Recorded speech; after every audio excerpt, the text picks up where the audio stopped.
Hey everybody, today we're talking about fonts and how to choose the correct font for your email marketing and for your newsletters. Now, I know some of you might have a specialty font. Some of you might even have a special font created for your brand. And you're going to want to use that, I know you're really going to want to use that in your email marketing. But you'll have to be strategic on how you use that specialized font. I would suggest creating a headline or something like that and turning that into a graphic that you can put into your newsletter. And here's why. If you put that specialized font in your newsletter and send it out, you've got to realize that nobody out there is going to have that specialized font on their either PC, Mac, or on their mobile device. And the mobile device, PC or Mac, is just going to substitute a font at random. And it's going to change the whole look of what you intended in your newsletter. So be aware of that. That's why programs like Constant Contact and other email marketing tools limit the amount of fonts, because they want to make sure that the font that goes out is a font that is on a PC or a Mac or in your iPhone or in your Android device. That's why they only give you a handful of choices. And I know a lot of people who have substituted their own fonts or substituted fonts that they like into their newsletters, and then they wonder, how come my newsletter doesn't look? Someone sends me something back and says, this is how your newsletter looks when I get it. And it's all jumbled, or it doesn't have the same look. That's because a different font was selected by that computer, because it didn't have the original font that you sent. So keep that in mind and make sure you use any type of specialty font. Have a strategy behind how you're going to use it.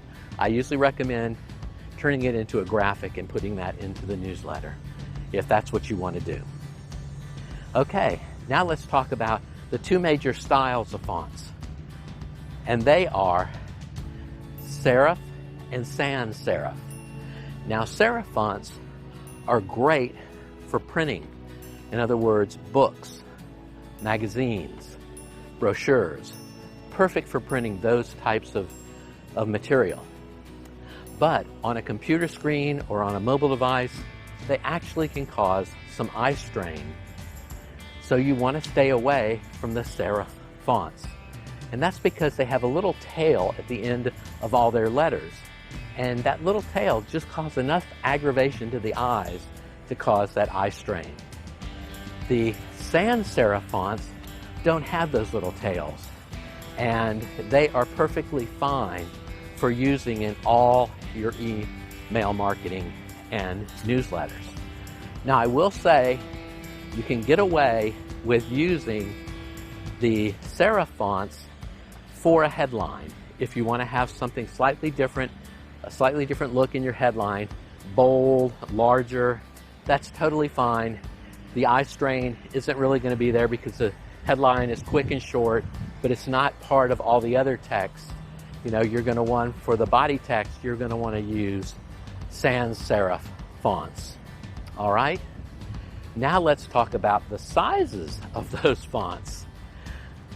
For your body text, you're going to want to use something 14 point to 16 point in size, because that's going to look fantastic on a computer screen and also a mobile device.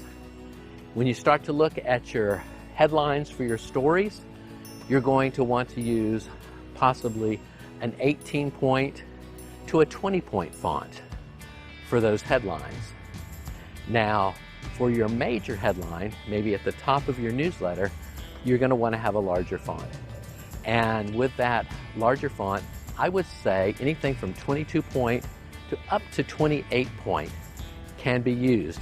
But with a little asterisk to the side of that suggestion, you need to check on the size of your words, because it could look perfectly fine and could fit right as a headline on your computer screen, but when it hits a mobile device, it may chop a word in half if it's at 28 point.